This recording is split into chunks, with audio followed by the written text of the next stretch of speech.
Hey everyone, it's Roland with T-Zone with my colleague Alban, who's our in-house golf expert as well as our promotional manager for T-Zone. You can listen to Alban every Saturday morning on AM 740 at 8 a.m. Now this week we want to discuss golf and how you can improve your swing and your accuracy. We've done some studies and we've shown that you can improve your swing on average of 17%.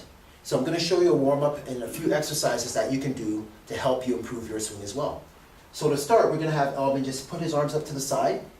We want to measure his level of flexibility before we go through our routine to see how much he can improve when we're done our routine, which should take about 2 to 3 minutes. So starting by looking over your right shoulder, Alban, you're going to turn at the torso and go back as far as you possibly can.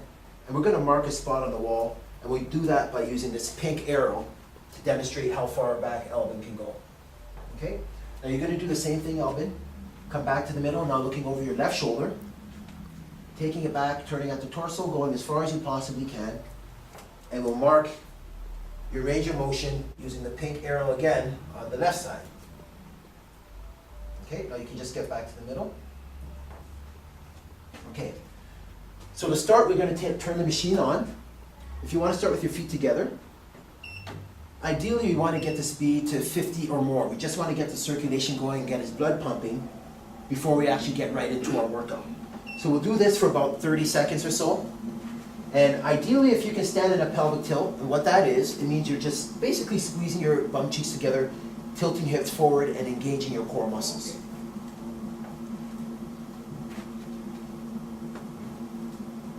How are you feeling? Great. So far, so good. All right, so now Alban's all pretty much warmed up. We're going to take the speed right down. The ideal speeds would be anywhere within the teens. So between 13 and 19 is ideal for flexibility and muscle training. So Alban, now that I've taken the speed down to 15 today, if you can widen your stance to where you feel comfortable. Okay? And we're going to get right into our routine. So I'll start by giving Alban a golf club.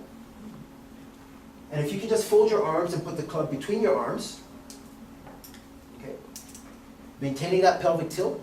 You're going to start by turning back at the right and go back as far as you possibly can.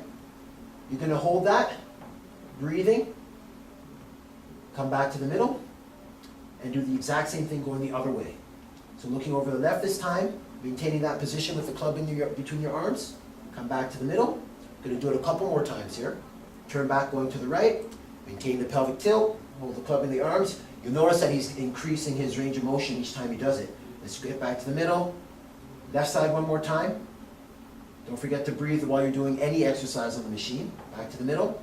You're going to do it one final time. Looking over the right, breathing, maintaining the club, holding it. Back to the middle. One last time. Going to the left, maintaining the pelvic tilt, and come back to the middle. Okay, moving on. You're going to take the club now, Alban. You're going to just put it behind your head. And simply all you're going to do is tilt all the way down to your left. Trying to get that elbow right down to your ankle if you can. Holding that for a minute. And coming back up. Doing the same thing, going the opposite way. Really want to target getting the elbow right down, right into the hip if you can. Back to the middle. A couple more times. Tilting to the left. Back up. Again, going to the right. Each time you do this particular exercise, it's ideal to do the pelvic tilt as you're doing it because, again, you're going to target your core muscles, and of course, you're going to really help lengthen your flexibility here as well. One more time. Excellent. Okay. Now to finish off, we'll just do one more exercise here. It's basically your golf swing. So you want to get into your golf stance, holding the club in your arms. You're going to take the club back, nice and slow. Nice and relaxed, breathing, right? Really letting the machine do its work here, and then you're going to follow through. Again, nice and slow, coming right through. Let the machine do its magic, working the other side of your body. Come back, you're going to do that 2 more times. All right? He's in his golf stance, taking it back. You notice he's getting up higher each time. Coming through, breathing, letting the machine do its magic. All right, and one final time to finish off. Last one here, take it back as high as you can. Right, let the machine do all its magic. Come through,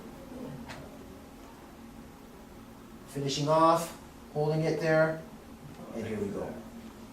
Okay, now with those 2 or 3 exercises, you will notice that when you get out to the course and you try hitting a few balls, you will improve your distance. But now I want to demonstrate how much Alban's improved his range of motion just from having him do the initial test we did when we started. So I'm going to turn the machine off for this.